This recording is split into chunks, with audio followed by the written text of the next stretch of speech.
Salam, salam, outside. Dans le début, faut commencer. Man. Outside, outside. Yeah. I'm outside, outside. We coming like leads and bringing that grease. I slide on top corner, then slide on my knees. My youngest, they coming like Daniel Reese. My Lebanese tell me to grab on a whole nother fetish, a whole nother topic, a whole nother reason to stick to my logic. I learned from Mourinho, I speak, I'm in trouble. Wanna fuck, baby girl, wanna cuddle. I'm just single, just go me a double. That's a brace and being evasive. In your face, I never was subtle. Balotelli, fuck them niggas hating. Le Milan AC de Pioli n'a qu'un seul objectif, c'est de se qualifier en Ligue des Champions. Et sincèrement, sur le terrain, aujourd'hui, ils l'ont montré. Premier match du championnat du Milan AC face à Bologne. Pas top performance de Zlatan. Pas. S'il vous plaît, je te dis. Moi, Zlatan, je rigole même pas avec lui. Tellement je rigole pas avec lui que cette saison, j'ai le maillot d'Arsenal floqué. S'il vous plaît, Zlatan. Parce que Zlatan Ibrahimovic, c'est un bandit, c'est un fou. Zlatan, il arrive, soyons très sérieux. Zlatan a 38 ans. Le 3 octobre prochain, il va avoir 39 ans. Je n'ai jamais vu dans ma vie un joueur de 39 ans qui est offensif, je dis bien, qui est attaquant, qui joue devant à ce niveau-là. Jamais vu ça. Franchement, jamais vu ça. Si vous avez vu, faut me dire. On a vu des gardiens de but de 39 ans, etc. Il n'y a pas de problème. Les Van der Sar nous ont vendu du rêve. Les Buffon nous vendent du rêve. Ok, on est d'accord. On a vu des défenseurs de 39 ans, on est d'accord. Mais des attaquants de 39 ans qui jouent à ce top niveau-là, c'est-à-dire en Serie A, en première division, tu es là, tu claques des doublés, tu pousses des jeunes. Mais Zlatan, c'est un malade. Zlatan, c'est un malade. Vous rigolez avec Zlatan. J'ai dit la mentalité de Ibrahimovic.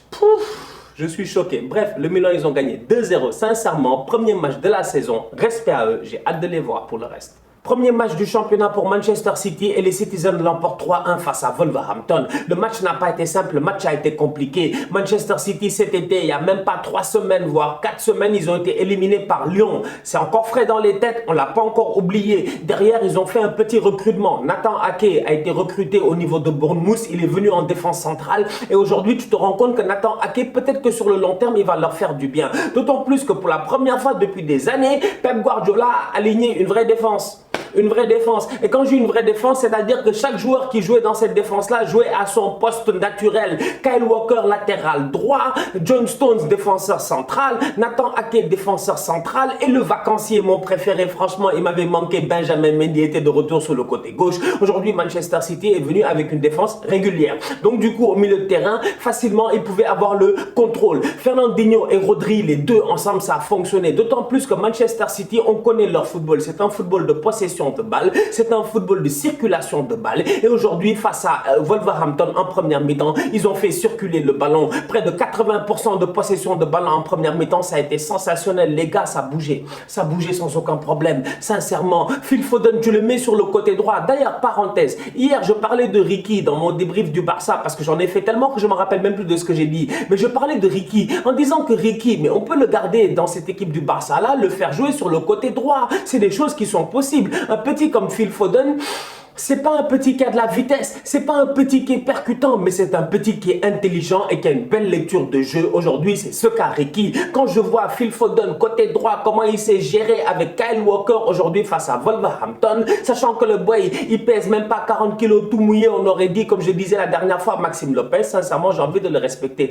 Donc Manchester City, il gagne 3-1 face à Wolverhampton. Le match n'est pas simple, mais à la fin, il s'en sort très bien. Nuno Espirito Santo, le coach de Wolverhampton, a signé pour 3 ans. Quand je regarde cette équipe des Wolves là, je me dis, attendez, durant les 3 prochaines années, le but de Nuno sera peut-être de l'amener en Ligue des Champions, ou du moins d'essayer d'intégrer ce top 4 là, voire le top 5. En tout cas, Nuno va essayer d'aller plus haut que la 7e place. Aujourd'hui, Wolverhampton en première ligue, c'est une équipe qui commence à s'imposer, c'est une équipe qui est dangereuse. Cependant, le fait d'avoir explosé ces dernières années, le fait d'avoir été là en première ligue depuis 3 ans et être là en première ligue depuis 3 ans à jouer un beau football, ça fait qu'à un moment donné au mercato, tu te fais piller. Et j'ai l'impression que le mercato leur a fait mal.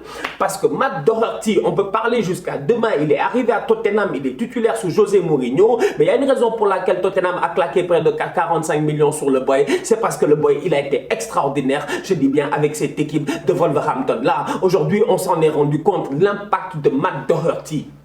C'est petit, ça veut rien dire, peut-être ça n'intéresse personne. Mais cependant, si tu veux analyser le football, il faut regarder les vraies choses. Aujourd'hui, Wolverhampton, il joue face à Manchester City. Soyons très sérieux, soyons très honnêtes. City a gagné 3-1. Le match n'a pas été simple. City a posé le jeu, il n'y a aucun problème. Mais si le match finit 2-2, il n'y a pas scandale.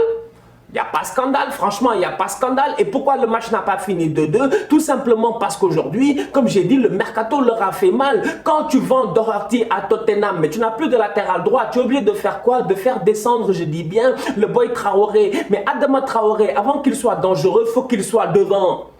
En pointe, c'est là où il est dangereux, Adama Traoré. C'est ce genre d'ailier-là qui a besoin, je dis bien, d'espace, de prendre la profondeur. Le problème, c'est qu'Adama Traoré, aujourd'hui, dans cette défense à 3-là de Wolverhampton, c'était lui le latéral droit offensif. Et le problème, quand tu es latéral droit offensif et que derrière ta défense joue à 3 et qu'en face de toi, tu as un Sterling, mais mon gars, tu es foutu, tu as un gros problème parce que Sterling, 1, 2, 3, est passé son temps à rentrer entre Boli et Adama Traoré. Voilà où étaient les courses de Sterling. D'ailleurs, sur le deuxième but, qu'est-ce qui s'est passé? Passe de De Bruyne pour qui? Pour Sterling. Il est où? Il est derrière Boli, il est devant Adama Traoré. Et d'ailleurs, Boli, au moins, il se retourne dans sa tête. Je suis convaincu qu'il est convaincu que c'est Adama Traoré qui doit prendre Sterling. Malheureusement, c'est pas ça qui se passe. D'où la raison pour laquelle je dis cette équipe de Wolverhampton-là, Nuno a signé un nouveau bail de 3 ans. Il va devoir, je dis bien, plus ou moins reconstruire un tout petit peu son équipe. Parce qu'aujourd'hui, les départs des boys comme Jota et Doherty, qu'on le veuille ou non, ça leur a fait mal. Parce qu'Adama Traoré, il joue latéral droit aujourd'hui, alors que Dieu sait qu'il doit jouer ailier droit. La preuve, à chaque fois qu'il est monté, il a failli tuer Benjamin Mendy.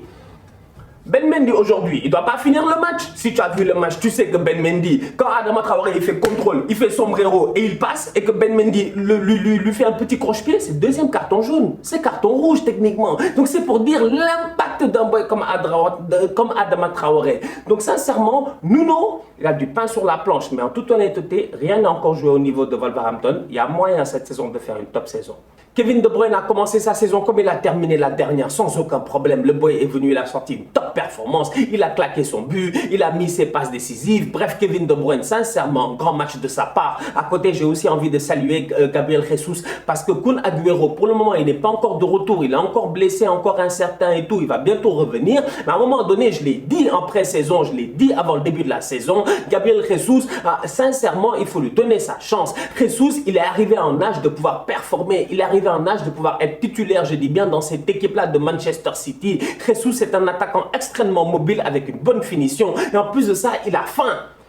Il a faim. Aujourd'hui, les gars mènent 2-1 en fin de match. Le but qu'il met, le troisième but, si c'est pas de la détermination, c'est quoi? Si c'est pas de la détermination, c'est quoi? Le boy a envie de marquer. Il avait envie de marquer. Premier match de la saison, il avait envie de marquer, de se mettre en confiance, de se mettre bien. À côté, ça lui faisait peut-être chier de voir les Phil Foden claquer des buts et tout ça. En fin de match, il a tout fait pour claquer son but. Il part en 1 contre 1, si je ne me trompe pas. Il peut donner à De Bruyne en profondeur. Il s'en fout. Il frappe. Il y a un corner à la fin du match et je ne me trompe pas, c'est sur ce corner-là que lui il vient claquer son but. Donc sincèrement, Jesus, top performance de sa part, respect sincèrement, beau fighting. Autant Gabriel Jesus avait cette soif-là de vouloir claquer son but, il avait cette soif-là de vouloir s'imposer peut-être dès le premier match, mais même malgré ça, si tu regardes bien, son équipe avait le ballon. D'un autre côté, tu regardes un autre boy, c'est Jiménez, tu te rends compte, mais Jiménez, il est extraordinaire, son équipe n'a pas le ballon, il ne touche pas de ballon, 2 matchs de but, il est dangereux. Attention à lui, le boy mexicain là, Raúl Jiménez, top player.